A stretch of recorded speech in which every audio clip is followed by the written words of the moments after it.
berhenti sejenak sholawatnya, namun tetap hati kita buka, kita mendengarkan mau'izah, nasihat agar menambah kita semakin cinta kepada Nabi Muhammad, kita semakin cinta kepada Al-Quran, agar kita kelak dikumpulkan dan diakui menjadi umat Nabi Muhammad. Kita persilakan kepada Al-Mukarram Kiai Haji Mu'ti Abdul Ghani, waktu dan tempat kami persilakan. Allahumma shalli ala Sayyidina Muhammad. Assalamualaikum warahmatullahi wabarakatuh.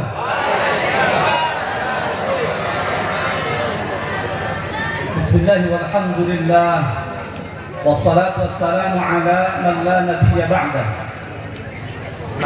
Sayyidina wa maulana Muhammad ibn Abdullah al-qa'im bi huquqillah wa ala alihi wa sahbihi wa mawalah. أما بعد فقال الله تعالى في كتابه الكريم وهو أصدق القائلين أعوذ بالله من الشيطان الرجيم بسم الله الرحمن الرحيم إن الله وملائكته يصلون على النبي يا أيها الذين آمنوا صلوا عليه وسلموا تسليما وقال تعالى يا أيها الذين آمنوا كتب عليكم الصيام كما كتب على الذين من قبلكم لعلكم تتقون وقال عليه الصلاة والسلام خيركم من تعلم القرآن وعلمه وقال أيضا اقرأوا القرآن فإنه يأتي يوم القيامة شافعا لأهله صدق الله العظيم وصدق رسوله الكريم ونحن على ذلك من الشاهدين والشاكرين والحمد لله رب العالمين. Hadaratul mukarramin wal muhtaramin yang sama-sama kita hormati dan dimuliakan Allah Subhanahu wa taala, guru kita atas khusus Habib Hamid Saleh Ta'abin hafizahullah ta'ala agama baqa'ah wa nafa'ana bihi wa muqaddarin amin. Semoga Allah panjangkan usia beliau dan kesehatan afiat, Allah berkahkan ilmunya, Allah berkahkan keluarganya, rezekinya dan lain-lain sebagainya. Juga guru kita afasul khusus Sahibul Hadal Ma'had, Mudirul Hadal Ma'had, Al-Mukarram Al-Muhtaram Syekhuna Kiai Haji Sofyan hafizahullah ta'ala wa adama baqa'ah wa nafa'ana bihi wa min kitabih amin. Semoga Allah panjangkan juga usianya dan kesehatan afiat, Allah berkahkan pondoknya, Allah berkahkan santri-santrinya, keluarganya, rezekinya semua dan lain sebagainya. Guru kita yang mohon maaf tidak bisa saya satu persatu, sambil saya juga ada Kiai Sofyanur Al-Hafidh juga di belakang semuanya, ini Pak Asatidz, Bapak Camat juga, semua para aparatur negara dan ikhwati wa akhwati hadirin hadirat santri-santri yang dimuliakan Allah Subhanahu wa taala. Pertama-tama mari kita panjatkan puja serta syukur kita kehadirat Allah Subhanahu wa taala yang senantiasa melimpah curahkan rahmat serta karunia-Nya, terkhusus pada malam hari ini. Baru saja bahwa bimbingan beliau Habibana Habib Hamid, kita bersalawat atas Nabi SAW.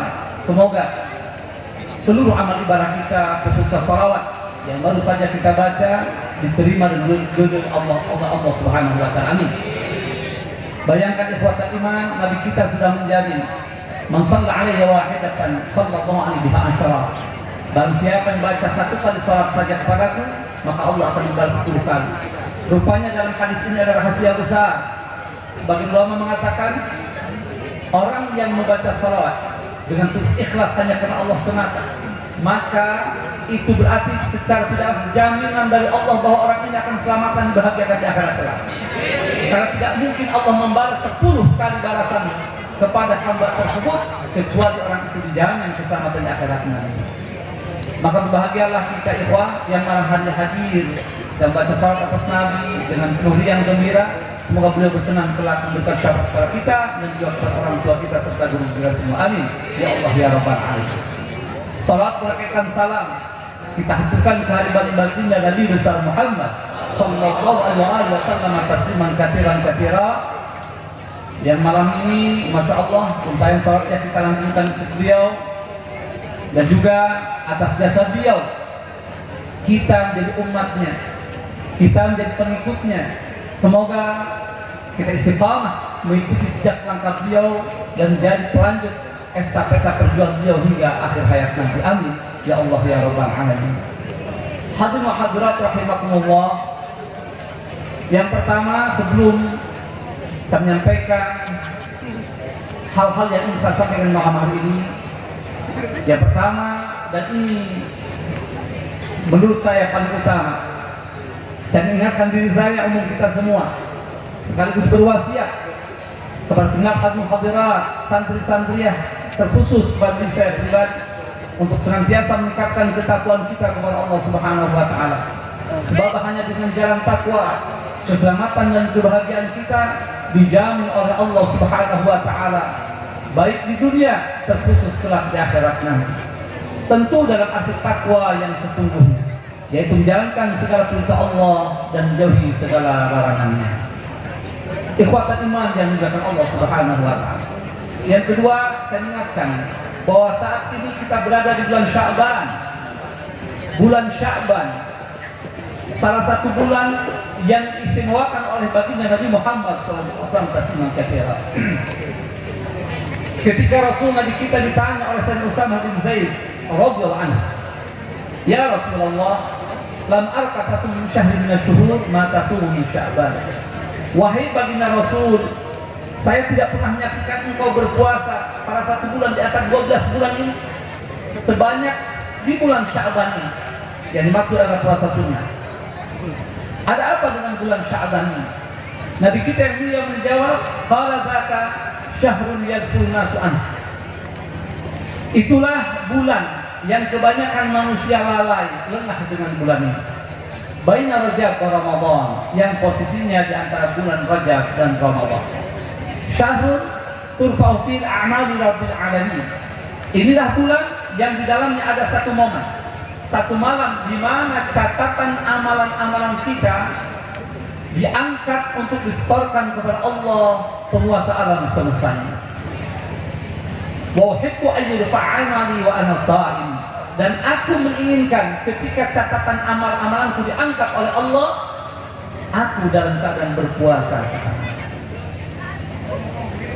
Ikhwatan iman, inilah di antara salah satu keistimewaan bulan Sya'ban, bahwa pada bulan ini ada satu malam yang beberapa malam lalu insya Allah semua kita membaca doa, kemudian bersolat atas Nabi, melaksanakan sholat, yaitu malam nisfu Sya'ban, malam pertengahan bulan Sya'ban.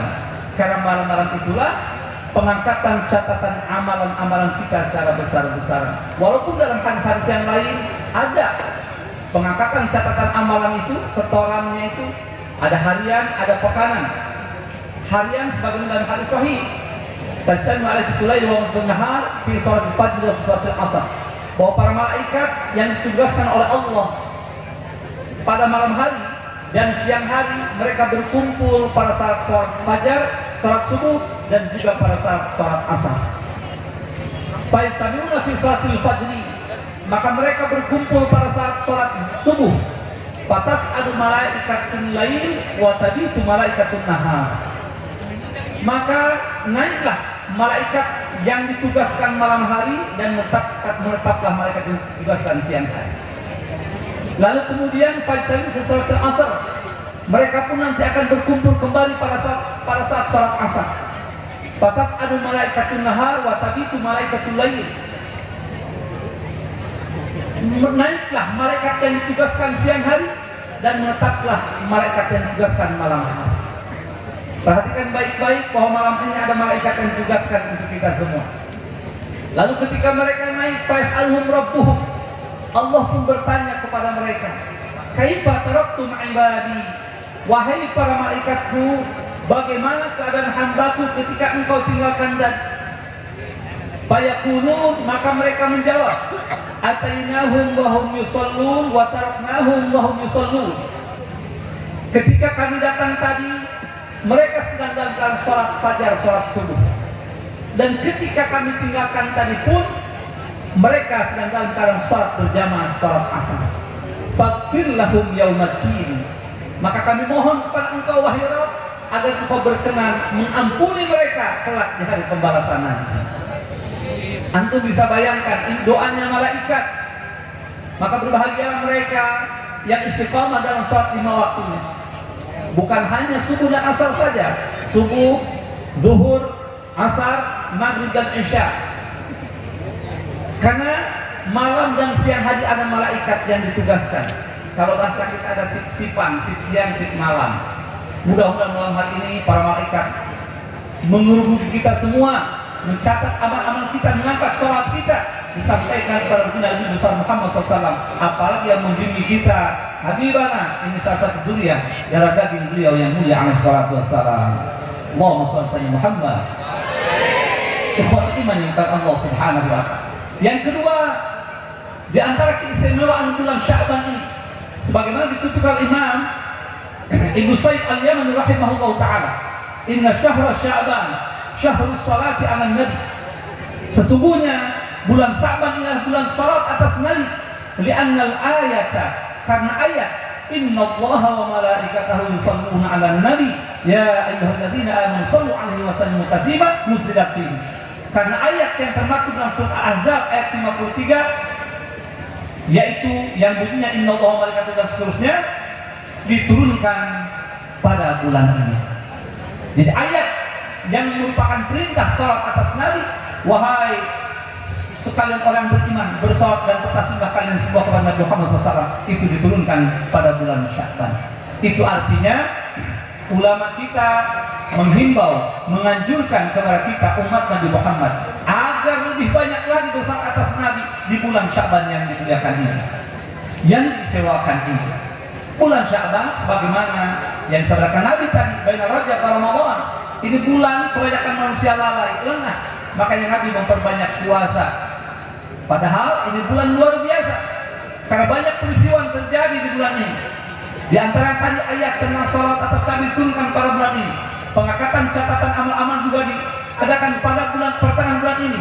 Bahkan satu hal lagi, tahwilul qiblah, pengalihan arah kiblat dari Masjid Aqsa ke Masjidil Haram, ke maksudnya ke Ka'bah Musyarrafah, itu terjadi pada pertengahan bulan Sya'ban. Sebagaimana dituturkan Imam Abu Hatim Al-Busri rahimahullah ta'ala dalam kitabnya, dan dinukil Imam Al-Qurtubi dalam Al-Jami' Ahkam Al-Qur'an, qala shallal muslimuna ila Baitul Maqdis 17 syahran wa 3 ayamin sawa. Bahwa Nabi kita Muhammad SAW beserta para sahabatnya ketika hijrah dari Makkah ke Madinah, mereka melaksanakan sholat dengan menghadap kiblat ke arah Baitul Maqdis, Palestina sekarang. Berapa lama? 17 syahran wa 3 ayamin sawa. Selama 17 bulan 3 hari, berarti 1 tahun 5 bulan menghadap ke Baitul Maqdis. Tsumma amarahullah azza wa jalla, lalu kemudian Allah memerintahkan kepada Nabi kita yang mulia istiqbalil Ka'bah, untuk mengalihkan arah kiblatnya sehingga menghadap ke arah Ka'bah al-Musyarrafah yang berada di Makkah al-Mukarramah, yauma tsulatsa min Sya'ban, persis pada hari Selasa di pertengahan bulan Sya'ban. Masya Allah. Bayangkan, ini kisahnya panjang. Dalam hadis dijelaskan bahwa saat itu Nabi sedang bertakziah kepada seorang sahabiah yang ditinggalkan wafat oleh putranya. Singkat kisah, sampailah waktu zuhur, lalu Nabi pun melaksanakan sholat di kediamannya beserta para sahabat dengan menghadap ke arah Baitul Maqdis. Santri-santri yang belum tahu, dari arah Madinah, Baitul Maqdis itu persis ke arah utara lurus. Ini mana utara? Ini ya? Utara mana? Ini, oh ini, ke belakang ya. Jadi ke arah utara, lurus. Sampai rakaat kedua, datanglah malaikat Jibril membawa firman Allah yang termaktub dalam surat Al-Baqarah ayat 144. Insya Allah di sini hufad semua ya. Tahu ayatnya? Yang kalau kita ke Madinah ada Masjid Qiblatain. Misal Masjid Qiblatain itu masih 2 kiblat. Disitulah lokasinya dulu ketika Nabi diperintahkan Allah agar mengalihkan arah kiblatnya yang awalnya ke Baitul Maqdis ke arah utara, kemudian berputar 180 derajat menjadi menghadap ke arah Ka'bah al-Musyarrafah yang berada di Makkah al-Mukarramah. Qad nara taqalluba wajhika fis sama falan waliyannaka qiblatan tardah wa haitsu ma kuntum fawallu wujuhakum syatra fawallu wajhaka syatra al-masjidil haram wa haitsu ma kuntum fawallu wujuhakum syatra. Inilah ayatnya yang termaktub dalam surat Al-Baqarah ayat 144. Sungguh kami telah menyaksikan engkau wahai Muhammad sering menengadah ke langit. Dalam tafsirnya jelas bahwa saat itu Nabi sering kalau keluar dari kediaman beliau sering menengadah ke langit menanti wahyu, karena beliau berkeinginan agar arah kiblat itu ke arah Ka'bah al-Musyarrafah, ke Mekah saja, bukan ke Baitul Maqdis. Nah, inilah atas kasih sayang Allah, karena beliau seorang kekasih Allah yang sangat dimuliakan Allah Subhanahu wa taala, sangat dicintai Allah Subhanahu wa taala, maka apapun keinginannya selalu dikabulkan oleh Allah Subhanahu wa taala.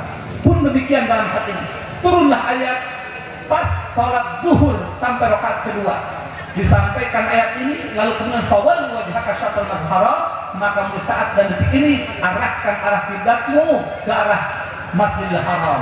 Wahai ma kuntum fawallu wujuhakum syatra, dimanapun kalian berada, arahkanlah arah kiblatmu ke arah Masjidil Haram, maksudnya Ka'bah al-Musyarrafah.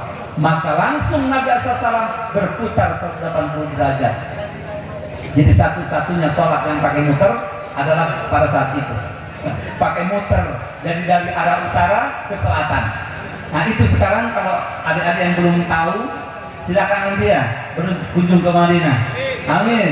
Insya Allah barakah salawat kita malam hari ini tanpa terkecuali yang hadir di sini, insya Allah nanti ziarah ke makam Rasulullah SAW dan umrah ke Baitul Haram Makkah al-Mukarramah. Amin. Ya Allah ya Rasul. Nanti di sana akan kita lihat, oh ada masjid kiblatain, masjid dua kiblat. Itu asal usul sejarahnya seperti itu. Disitulah dulu Nabi sholat muter, sahabat pun ikut muter. Nah, sekarang nggak boleh diulang ya.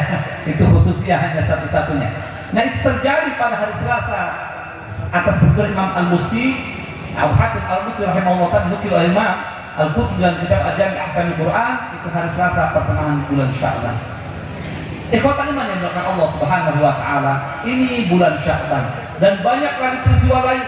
Lalu kemudian saya mengingatkan diri saya, sebelum ini kemarin kita juga memperingati Isra Mi'raj.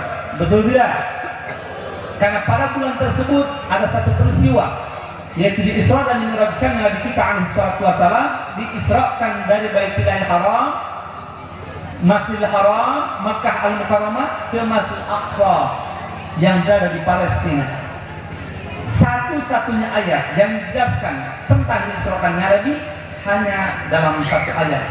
Ayat yang pertama dari surah Bani Israil. Memang dari ayat ini secara global, Subhanalladzi asra bi 'abdihi lailan minal masjidil haram ila masjidil aqsa.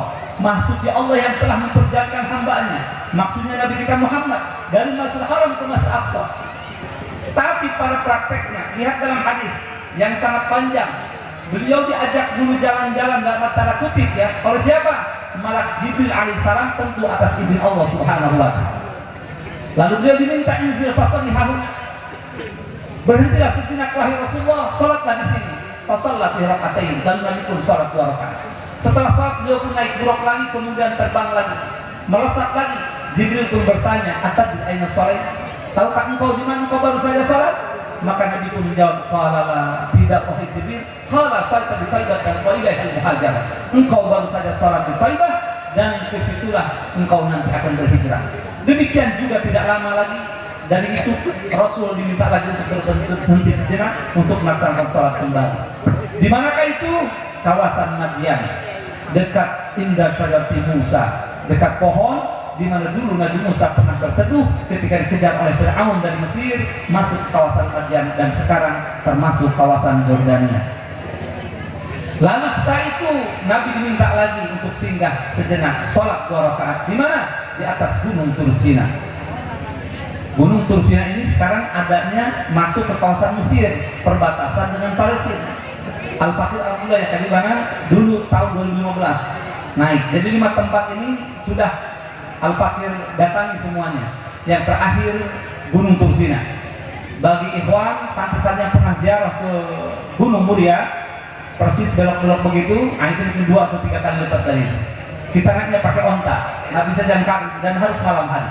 Berangkat setelah Isya sampai di atas itu sekitar pukul 3. Saya tanya kepada penduduk Mesir itu, gaib orang Mesir kan yang bawa onta. Saya tanya, kalau sosok Malaysia, nggak bisa, belum. Nah ini apa? Ini terminal onta katanya. Jadi onta dari sini nggak bisa naik lagi. Anda bisa bayangkan, lah di mana ini puncaknya? kita naik lewati gunung atas puncak gunung ini ada celah 2 meteran gitu. Dari situ naik lagi 750 anak panah lagi. Kita sudah lemes itu. Naik onta saja sepanjang-panjang itu berjam-jam nggak berhenti-berhenti. Antum bisa bayangkan pegelnya kayak apa kaki. Ya. Dan malam hari kita tanya, ya Syekh, kenapa ini nggak siang hari? Nanti kamu tahu besok kan. Ternyata begitu selesai besok, alhamdulillah kita sempat sholat malam di sana, sholat subuh di atas. Selesai kita turun, Allah karim, kita nggak mau lagi naik onta. Karena meleset sedikit, itu yang tadi malam kita jalan, itu bukan rumah sakit lagi urusannya. Kuburan pun kalau ketemu, antum berapa ratus meter entah dari atas itu ketinggiannya, dan tidak ada tim penyelamat, tidak ada tim pengaman. Jadi kalau merosot ke bawah, innalillahi sallallahu alam. Itu kalau ketemu. Maka kita turun di Masya Allah sampai sepatu hancur, robek-robek, sorot dari atas ke bawah. Nah ini pengalaman. Nah Nabi kita diminta turun sejenak sholat 2 rakaat. Ditanya, atadrina sholat, wahai Rasulullah, tahu kan kau di mana kau bersasar? Qala tidak wahai Jibril. Sholat tadi itu di sini. Hai kallama Allah Musa taklima. Di mana dulu Allah bermukalamah kepada Nabi Musa. Ingat ikhwatan iman, kalau santri-santrian di sini insyaallah tulen ahli sunnah wal jamaah Asy'ari madhab insyaallah dalam akidah dan Maturidi. Ya, kenapa Asy'ari Maturidi panjang kisahnya? Karena ada banyak hal yang ternyata tanya kesamaan, ada ikhtilaf dalam furu'iyah, tapi itu saling melengkapi satu sama lain. Ingat ketika dikatakan Allah di situ bermukalamah, itu makamnya Nabi Musa, bukan tempatnya Allah. Allah ada tanpa tempat. Demikian ketika Rasul sampai ke makam munajah, di situ Allah menurunkan perintah sholat yang awalnya 50 waktu, kemudian atas usul Nabi Musa jadi 5 waktu, itu tempatnya Nabi Muhammad SAW, bukan tempatnya Allah, karena Allah maujudun bila makani. Jangan pernah terbesit dalam benak kita, oh Allah ada di situ. Allah ada tanpa tempat, karena tempat makhluk Allah. Ini yang harus kita pegang, karena sekarang banyak di mana-mana Allah ada di langit, Allah duduk di aras. Na'udzubillah, tsumma na'udzubillah min dzalik. Ikhwat iman yang dimuliakan Allah Subhanahu wa taala. Lalu kemudian Nabi diminta lagi untuk berhenti sejenak, sholat lagi di mana? Di Baitul Lahmin, Bethlehem sekarang. Ketika ditanya, atadri aina sholat, tahukah engkau di mana kau baru saja? Qala la, tidak wajib. Qala sholat di Baitul Lahmin, hai tidak Isa alaihissalam. Engkau baru saja sholat di Bethlehem, di mana dulu Isa dilahirkan di situ. Jadi dalil lapak tilas itu ada. Lah ini bukti yang dijelaskan oleh malaikat Jibril. Nabi sebelumnya tidak tahu, diberitahu oleh Jibril atas perintah Allah tentunya. Lalu kemudian terakhir barulah Nabi sholat di Baitul Maqdis. Di situ bukan hanya Nabi, tapi di belakangnya seluruh arwah para anbiya wal mursalin dihadirkan, dan Nabi didaulat untuk menjadi imam bagi mereka. Allahumma shalli ala Muhammad. Setelah itu singkat kisah diturunkanlah apa? Mi'raj. Nah ini kalau sekarang bicara lift, mungkin inspirasi dari situ itu. Luar biasa ya, luar biasa. Naiklah Nabi, nembus langit pertama setelah ada izin, ya. Setelah diproses, ditanya oleh malaikat Ismail namanya, ini nama malaikat di langit pertama, apakah sudah ada izin dan seterusnya? Disampaikan sudah, ini dengan Nabi akhir zaman Rasulullah Muhammad. Lalu dibukakan pintu langit pertama, berjumpa dengan Nabi Adam alaihissalam. Di langit kedua berjumpa dengan Nabi Isa dan Nabi Yahya bin Zakaria. Langit ketiga berjumpa dengan Nabi Yusuf alaihissalam, Nabi yang paling ganteng katanya. Padahal ketampanan Nabi Yusuf itu hanya 1% dibagi 2. Jadi dari yang 100% ini kata ulama, yang 99 itu diberikan kepada Nabi kita yang punya Nabi Muhammad sallallahu alaihi wasallam. Sementara yang 1% dibagi 2. Yang 0,5% untuk Nabi Yusuf, 0,5%-nya lagi, dan 1% ini untuk disebarkan termasuk pemuda-pemuda mana? Wah Jepara ini ya, itu hanya cipratan dari seperempatnya itu. Nah, setengah dari 1%. Nah, yang setengahnya cuma Nabi Yusuf. Makanya bagi kita yang mulia jauh lebih tampan dari Nabi Yusuf. Jangan salah. Hanya kata ulama, semua orang yang melihat Nabi itu bukan langsung syahwat yang timbul, tapi rasa sungkan, rasa kagum, rasa pokoknya apa ya? Jadi sungkan saja. Apa segan gitu. Karena wibawanya yang luar biasa, karisma yang luar biasa. Matahari aja kalah. Beliau setiap berjalan tidak pernah berbayang. Makanya anta syamsun anta yang ngaji balago para santri-santri insyaallah sangat menikmati. Mereka yang tidak ngaji, ini syirik katanya, sholat syirik. Ada Syamsun atau gimana ceritanya? Coba dipahami dari sini, Masya Allah. Kita meleleh antar Syamsun, antar Badruddin. Diingat sejarah beliau bagaimana. Beliau memang setiap jalan tidak pernah berbayang, sinar matahari kalah. Bahkan kata ulama bukan Rasulullah seperti matahari seperti Nabi SAW. Bayangkan, bedanya itu kalau melihat tadi mereka sungkan, mereka segan, mereka karena saking haibahnya, auranya, wibawanya. Tapi melihat Nabi Yusuf, nah itu dia ketampanannya menarik, ya menarik rasa apa namanya itu. Nah, sehingga maka lihat dalam Al-Quran sampai dikisahkan bagaimana perempuan-perempuan sampai terpotong tangannya dia karena melihat ketampanan Nabi Yusuf. Sampai mahad dalam Al-Quran ini bukan manusia malaikat katanya. Padahal ternyata hanya setengah dari 1%. 99% diberikan kepada Nabi kita Muhammad SAW tasliman katsiran katsira. Ayahnya saja Said Abdullah dijuluki Misbahul Makkah. Waktu mudanya banyak wanita-wanita Makkah ingin dinikahi oleh beliau. Itu ayahandanya. Maka ketika beliau ingin menikah minta 8 kriteria ini kepada uminya. Ya, minta yang menjadi 8 kriteria ini panjang lagi. Begitu beliau nikah, sekian puluh perempuan banyak hidup segan tidak mau. Ya, lalu kita lihat seperti ayam kena tetelo katanya. Ya, mati enggak hidup pun enggak. Bahkan yang mati langsung pun banyak itu. Lihat dalam kutub sirah, Masya Allah.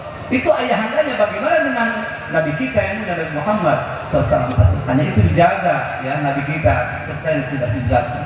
Nah, ikhwatan iman yang Allah. Langit keempat berjumpa dengan Nabi Idris Ansar. Langit kelima berjumpa dengan Nabi Harun abangnya Nabi Musa. Langit keenam berjumpa dengan Nabi Musa alaihissalam. Dan langit ketujuh berjumpa dengan Ibrahim alaihissalam. Langit ketujuh hanya Nabi Ibrahim yang memberikan amanah, menyampaikan salam. Akrimini ala umatika salam, wahai Rasulullah sampaikan dariku kepada umatmu salam. Fal tuktir min girasil jannah min girasil jannah. Tolong sampaikan kepada mereka agar mereka memperbanyak menanam tanaman surga. Lalu kata Rasulullah, wa ma girasil jannah, wahai Ibrahim apa yang kau maksud dengan tanaman surga? Qala, ini ada dua riwayat. Yang pertama la haula wala quwwata illa billahil azim, yang kedua subhanallah walhamdulillah wa la ilaha illallah wallahu akbar. Maka ulama kita luar biasa digabungkan saja dua-duanya. Ya subhanallah walhamdulillah wa la ilaha illallah wa la haula wala quwwata illa billah. Bagaimana kalau kita memperbanyak tanaman surga ini? Apakah surga akan padat? Enggak mungkin. Dalam Al-Qur'an surat Al-Imran 123 lihat bagaimana Allah jelaskan surga nanti yang akan ditempati oleh penduduk ya oleh umat Muhammad yang beriman bertakwa kepadanya seluas 7 lapis langit dan 7 lapis bumi. U'iddat lil muttaqin, yang disediakan hanya untuk orang-orang bertakwa kepada Allah Subhanahu wa taala. Ikhwatan iman yang Allah Subhanahu wa taala. Apa yang saya sampaikan di sini? Di langit ketujuh berjumpa dengan Nabi Ibrahim. Lalu Rasul naik lagi ke mana? Baitul Ma'mur. Naik lagi ke mana? Masih ingat? Ke Sidratul Muntaha. Di situ Jibril sudah tidak sanggup lagi melanjutkan. Fatakhara Jibril, karena ada cahaya yang luar biasa. Lalu kata Nabi, lima ta'akhara ya Jibril. Jibril, kenapa engkau mundur? Dari awal kau jemput aku, kau bedah, kau begini begitu, kenapa sekarang engkau mundur? Apa kata Jibril? Kalau bahasa kita itu bukan makom kami, bukan makomku ya Rasulullah. Itu makommu. Lau danautulah taraku. Andai aku mendekat ke cahaya itu, niscaya aku akan terbakar. Lalu Nabi berangkat sendiri, naik lagi dari situ ke mana? Ke Rafah. Lalu ke Mustawan. Ini ada yang unik di Mustawan. Mustawan di atas Rafah. Ra'a rajulan mughayyara. Ini yang selalu saya ingatkan pada saya umum kita siapapun yang ketika saya membahas peristiwa Isra Mi'raj. Ada satu yang luar biasa di antara sekian banyak kisah luar biasa. Ra'a rajulan mughayyara fi nuril arsy. Nabi lihat satu sosok misterius. Kalau bahasa sekarang, samar, tidak jelas karena diliputi dengan cahaya arasy. Lalu Nabi bertanya, "Man huwa amalakun?" Siapa gerangan sosok misterius ini? Apakah dia malaikat? Tidak lah, bukan wahai Rasulullah. Qala anabiyyun. Kalau dia bukan malaikat, apakah dia seorang nabi? Tidak lah, bukan juga wahai Rasulullah. Qala, lalu Nabi bertanya lagi, "Wa man huwa?" Siapa gerangan sosok misterius ini? Tidak. Hada rajulun kana fid dunya qalbu kana fid dunya lisanu raddan bi dzikrillah. Ini sosok ini wahai Rasulullah dari kalangan manusia biasa, bukan malaikat dan juga bukan dari kalangan nabi. Dari kalangan manusia biasa, hanya saja selama di dunia, selama dia hidup di dunia, lisannya tidak pernah berhenti dari berzikir kepada Allah. Lidahnya selalu basah dengan zikir kepada Allah. Yang kedua, wa qalbuhu mu'allaqan bil masajid, dan hati orang ini selalu nyantol, selalu connect dengan masjid. Ingat, masjid di zaman Nabi ini sentral dalam urusan segala hal, dalam keagamaan ya. Halaqah, pengajian, pesantren juga di masjid. Buktinya Sayyidina Abu Hurairah, kalau nanti ada ini santri-santri ya berangkat ke Madinah, mudah-mudahan amin. Nanti lihat, cari Dakatul Agawat, dekat makam Nabi ada bangunan setinggi 60 cm, lebarnya 44 kali sekian meter. Itulah saksi bisu sampai saat ini 70 sahabat Nabi. Salah satu kibar kabiruhu yang paling ditokohkannya adalah Sayyidina Abu Hurairah anhu, karena beliau itu perawi hadis terbanyak. Perawi hadis sampai 5.374 hadis. Makanya orang Syiah, orang-orang luar mengatakan bagaimana mungkin Abu Hurairah masuk Islamnya tahun ke-7 kok paling banyak mengeluarkan hadis? Apa memang otak komputer katanya? Ini orang liberal, orang Syiah mempertanyakan. Ikhwah, kalau Abu Hurairah dipertanyakan, diragukan, berarti hadis sudah syariat tidak. Diragukan sudah syariat tidak. Mengapa? Kan hadis tentang akidah, tentang hukum itu banyak dikatakan oleh beliau. Beliau memang tahun ke-7, tapi ketika, jadi bukan saat ini saja beliau ditanya itu. Zaman Sayyidina Umar bin Khattab, Rasulullah wafat, khalifah yang pertama diangkat siapa? Sayyidina Abu Bakar Siddiq. 2 tahun kurang lebih beliau wafat, diangkat Sayyidina Umar. Lalu kemudian Sayyidina Umar mendengar banyak sahabat yang meriwayatkan hadis. Orang yang mengatakan dari Abu Hurairah, ketemu lagi dari Abu Hurairah, Abu Hurairah. Akhirnya beliau dipanggil.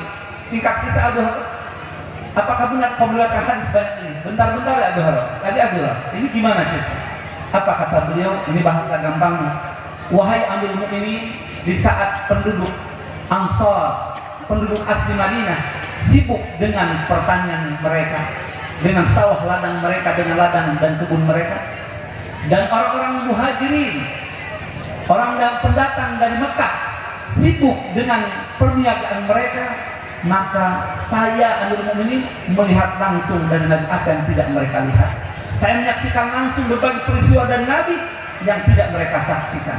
Artinya memang Abu Hurairah selama 3 tahun sekian tahun itu tidak pernah melakukan aktivitas kecuali hanya untuk menuntut ilmu saja, seperti santri-santri yang di pondok ini, masya Allah. Beliau hanya menghafal Quran, menghafal hadis, sehingga tercatat beliaulah perawi hadis terbanyak sampai 5.374 hadis. Sayyidina Abdullah bin Umar pun kalah, hanya 1.600. Itu Sayyidina Abdullah bin Abbas, Sayyidina Abdullah bin Umar 1.613 hadis. Versi yang lain 1.633 hadis. Abdullah bin Mas'ud hanya 848 hadis, tapi beliau 5.374 hadis. Radhiyallahu anhum ajma'in. Ikhwatan iman yang dimuliakan Allah Subhanahu wa taala. Ini, jadi dulu ketika disebutkan masjid, maka aktivitas sholat 5 waktu di situ, menuntut ilmu di situ, bahkan mengatur strategi perang pun di masjid. Dulu, ya dulu, masya Allah. Maka tadi sosok itu pertama, orang tersebut ketika lisannya tidak pernah berhenti dari berzikir kepada Allah. Yang kedua, hatinya selalu nyantol ke masjid. Dan yang ketiga, ini tak kalah beratnya, walam yastasibba liwajhi fat. Orang itu tidak pernah melakukan satu perbuatan yang membuat kedua orang tuanya murka. Artinya apa? Orang itu tidak pernah durhaka kepada kedua orang tuanya. Terbayangkan oleh kalian wahai para santri-santri ya, ikhwata iman, bahwa orang ini lihat dari kalangan manusia biasa, tapi makomnya jauh lebih tinggi daripada anbiya. Ini logika kita, secara logika. Nabi Ibrahim yang ketujuh, ini dirustawan dalam satu riwayat. Bahkan sampai tidak jelas sosok ini karena diliputi oleh cahaya arasy. Ternyata yang buat beliau seperti itu 3 hal tadi. Tidak pernah berhenti berzikir kepada Allah. Artinya senantiasa berzikir kepada Allah. Kedua, hatinya selalu nyantol ke masjid, kangen kepada masjid, merindukan masjid. Dan yang ketiga, tidak pernah durhaka kepada kedua orang tua. Ikhwatal iman yang bukan Allah Subhanahu wa taala. Lalu kemudian saat ini beberapa hari ke depan, belasan hari lagi kita akan memasuki satu bulan yang sangat dinantikan orang-orang beriman kepada Allah. Satu bulan di mana Allah menghidangkan, menyediakan hidangan-hidangan yang luar biasa. Bahkan ada satu malam pada bulan tersebut nilainya lebih baik daripada 1000 bulan yang disebut dengan malam Lailatul Qadar. Bulan di mana 10 hari pertamanya adalah curahan rahmat dari Allah, 10 pertengahannya pengampunan dari Allah, dan 10 terakhirnya pembebasan dari azab api neraka. Tidak ada bulan yang lebih mulia daripada bulan tersebut, yaitu bulan suci Ramadan. Maka kita umat Nabi Muhammad SAW tasliman katsira harus senantiasa bergembira.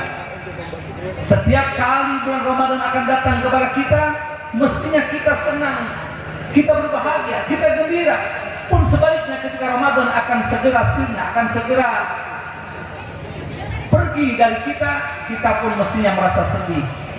Tapi yang ada sebaliknya, datang Ramadan, oh Ramadanlah. Ketika Ramadan akan selesai, kesenangan di situ diluapkan. Yang mestinya 10 hari terakhir ketika 10 hari terakhir lebih khusyuk lagi tarawih, sholat 5 waktunya, tadarusnya, ini malah sibuk di mal-mal, di pasar-pasar. Kalau di sini sih tidak ya, tidak beda. Tidak ada ya, tidak ada yang ngaku. Tidak ada, tapi tidak ada yang ngaku. Ya Allah, hati-hati. Setelah kita tahu, maka ayo kita persiapkan diri kita, lahir batin kita untuk menyongsong, menyambut bulan yang luar biasa ini. Karena belum tentu kita dihadapkan lagi, dipertemukan lagi dengan bulan-bulan Ramadan yang akan datang. Bahkan bulan Ramadan ini pun belum tentu juga. Maka kita selalu berdoa, Allahumma barik lana fi Rajab wa Sya'ban wa ballighna Ramadan. Ini doa wali dan Nabi SAW. Semoga doa kita dijabah Allah Subhanahu wa taala. Amin. Ya Allah. Lalu kemudian ada beberapa peristiwa yang terjadi pada bulan ini. Peristiwa-peristiwa dahsyat. Sebagai santri-santri khususnya umum kita kaum muslimin muslimat harus tahu apa saja peristiwa yang terjadi bulan Ramadan ini. Bahkan bulan Ramadan ini disebut Syahrul Jihad, bulan perjuangan, bulan berjihad di jalan Allah. Mengapa demikian? Karena beberapa kali peperangan terjadi di bulan Ramadan ini. Bayangkan, Nabi baru 1 tahun di Madinah, menginjak tahun kedua, dan baru saja disyariatkan berpuasa di bulan Ramadan. Karena saum Ramadan itu difardukan kepada umat ini pada tahun kedua Hijriah. Tahun kedua setelah Nabi hijrah di Madinah, baru saja difardukan. Terjadi pertempuran yang sesungguhnya peperangan ini tidak diniatkan, sama sekali diminta oleh Nabi. Peperangan apa ini? Peperangan Badar. Kawasan Badar itu dari Madinah kurang lebih 85 km. Alhamdulillah saya berapa kali. Ini kebetulan kami sama-sama dari Timur Tengah. Nih, alhamdulillah doanya Al-Habib di Yaman, saya di Mekah. Ini juga beliau di Mekah. Nah, sehingga kami beberapa kali ke sana. Bahkan dulu kami sering memberikan ngajak napak tilas, ditunjukin tempat-tempat ini dan seterusnya. Ya, tapi di sana bukan kelompok itu ya. Nah, ikhwatan ini yang Allah. Ketika Nabi SAW datang ke sana dengan 313 para sahabat Nabi, jumlah keseluruhan ini memang ada istilah, ada 319, 314, tapi yang masyhur 313 ini. Berangkat menuju Badar itu bukan tujuan untuk berperang sama sekali. Bahkan kita bisa lihat, kita baca dalam kitab-kitab sirah, satu onta itu ditunggangi oleh 3 orang, ada oleh 2 orang. Yang berkuda cuma 1 orang dalam satu riwayat, yaitu Miqdad bin Aswad radhiyallahu anhu.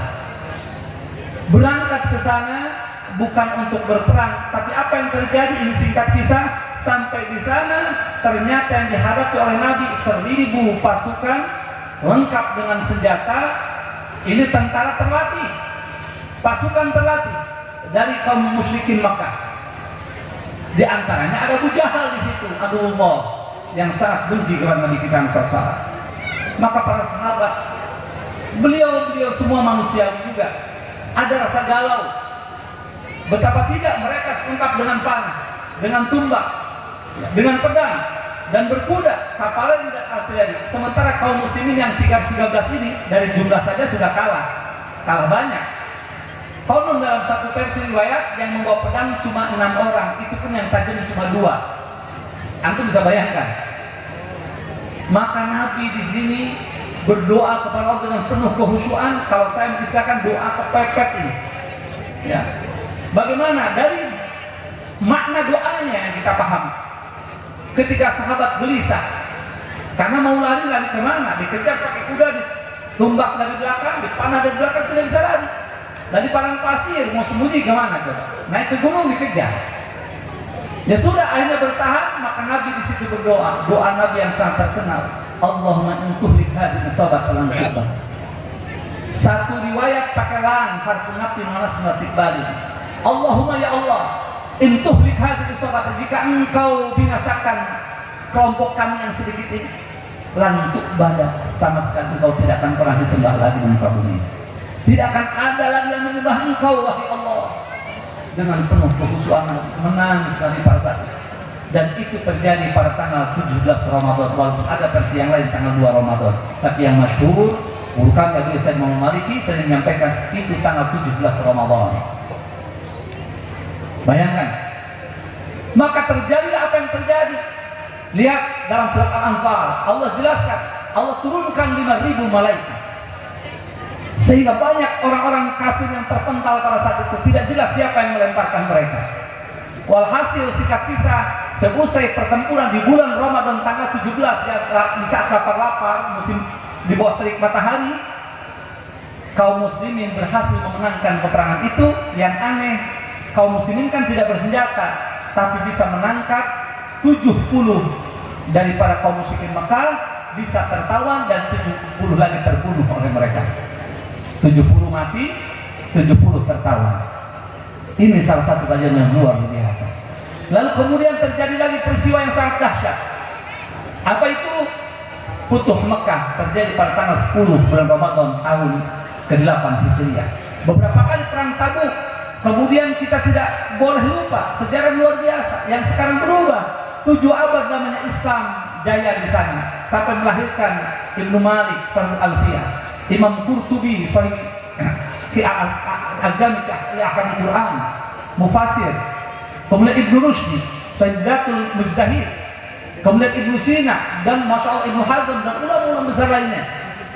Tapi berubah setelah itu, masjid yang besar pun berubah menjadi tempat ibadah orang lain.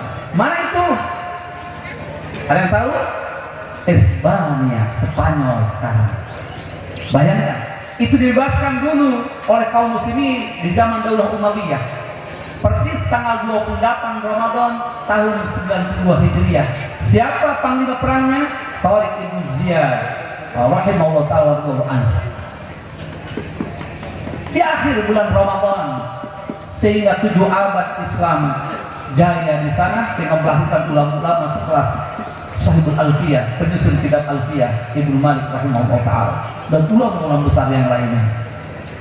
Lalu kemudian ada satu hal juga, peristiwa perang Ain Jalut.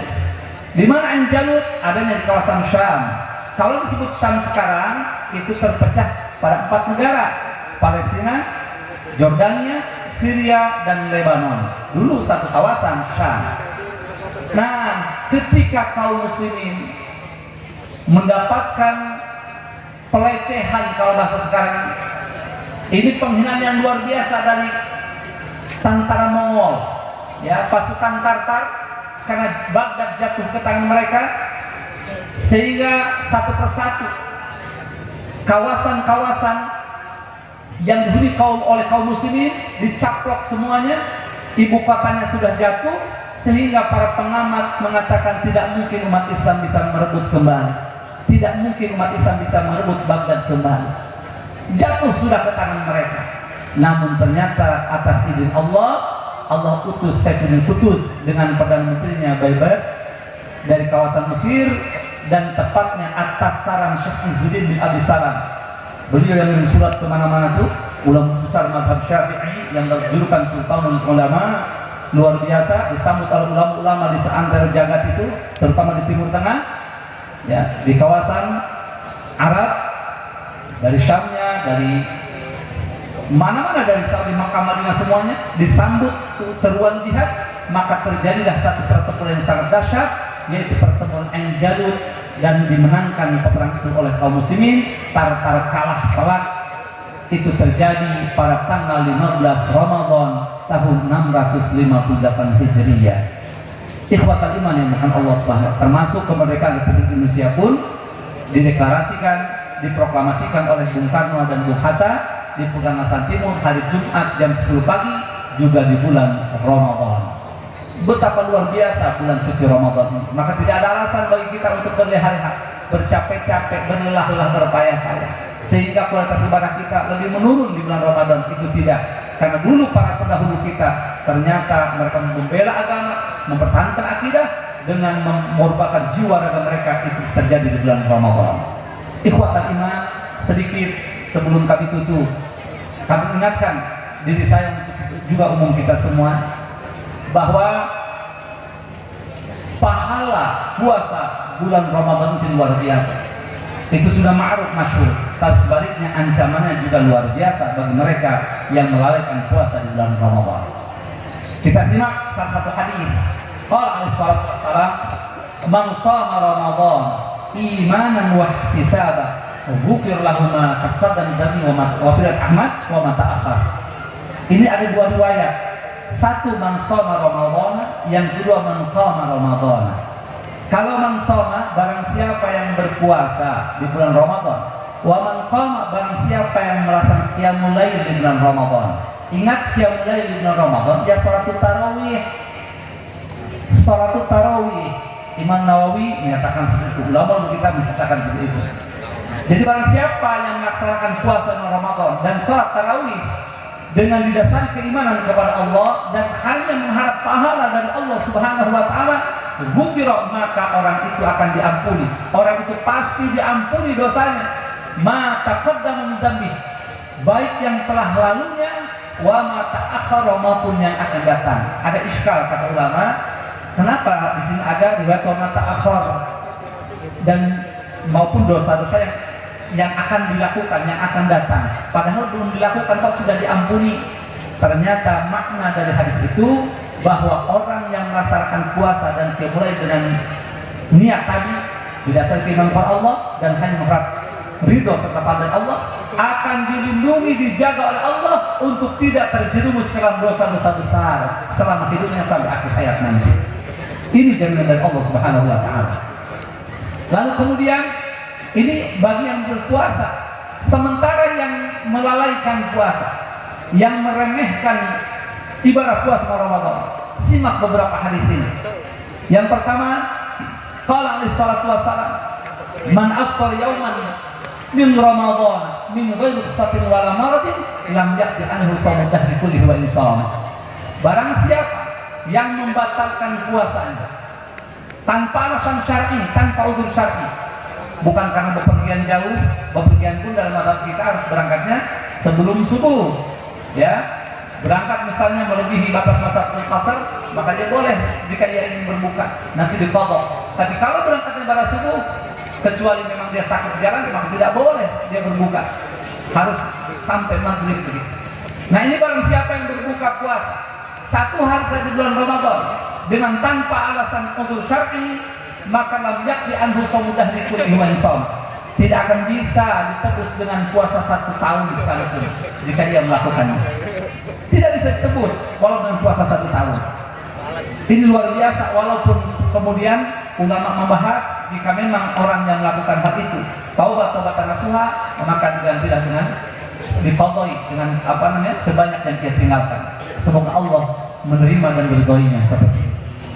Lalu kemudian riwayat yang lainnya lagi dari Abi Umamah Al-Bahili, riwayat Ashabus Sunan, Ibnu Khuzaimah dan Ibnu Hibban.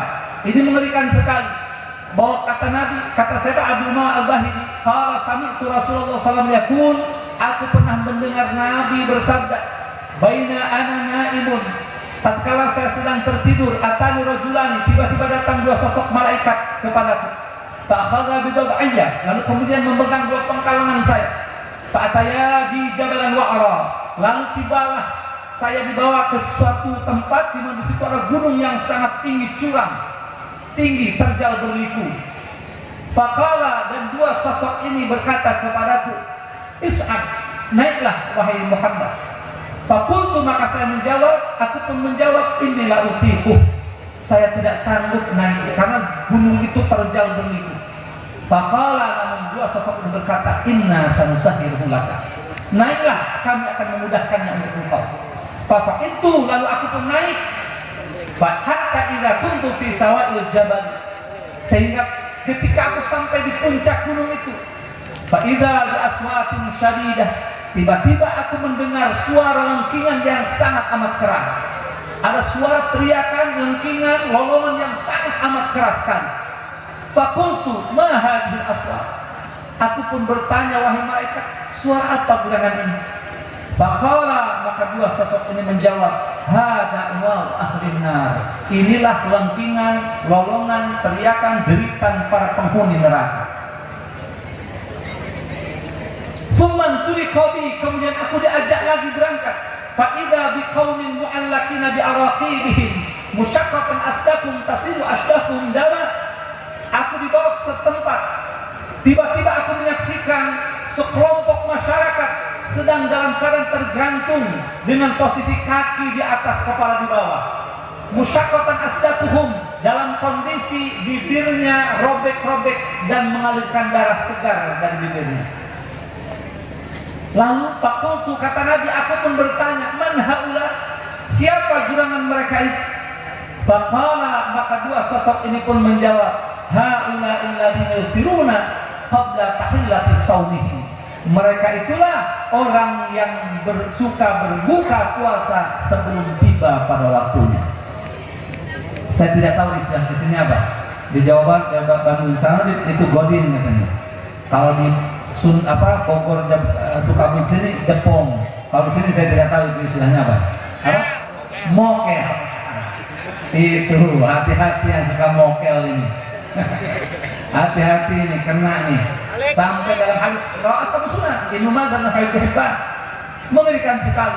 Setelah ditanya siapa dengan orang yang digantung dengan posisi kaki di atas, kepala di bawah, dan bibirnya robek-robek, mengalirkan darah segar, ternyata mereka itulah orang-orang yang suka berbuka puasa sebelum tiba waktunya, alias mokel. Saya dapat kosakata baru. Nah, ini juga Masya Allah mengingatkan banyaknya orang-orang, hati-hati yang adzan, ya, waktunya harus pas. Hati-hati jangan sampai orang sebelum sampai waktunya sudah berbuka. Ini para muadzin, Masya Allah, jazakumullah khair. Memang di beberapa tempat ada, belum tiba berapa menit, Allahu Akbar, Allah, hati-hati itu.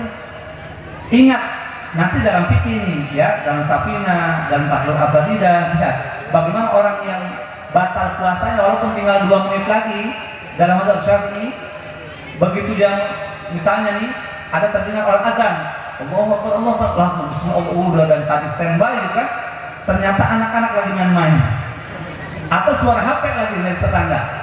Nah, ternyata begitu tahu suara HP, astagfirullah, ternyata belum, wajib dia menahan yang selama 2 menit itu, wajib menahan, tidak boleh lanjutkan, haram kalau dilanjutkan. Jangan begini, wah udah tahan, dosa antum.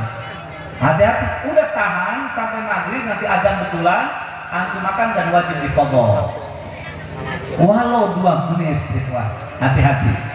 Nah ini sama dengan orang sahur, doan bapak al-lail, dia sahur, asik sahur, dia mengira masih malam. Fabana khilafu, ternyata kebalikannya. Dibuka pintu, wow sudah terang beneran. Ditanya sudah jam 6 pagi, dia telat bangunnya. Wajib dia nyetok makanan minumannya sampai maghrib, dia tahan dan dia wajib mengqadha hari tersebut. Kalau 5 hari kasusnya begitu, ya 5 hari begitu. Nah ini hati-hati. Ini banyak guru kita, nanti silakan banyak antara guru kita.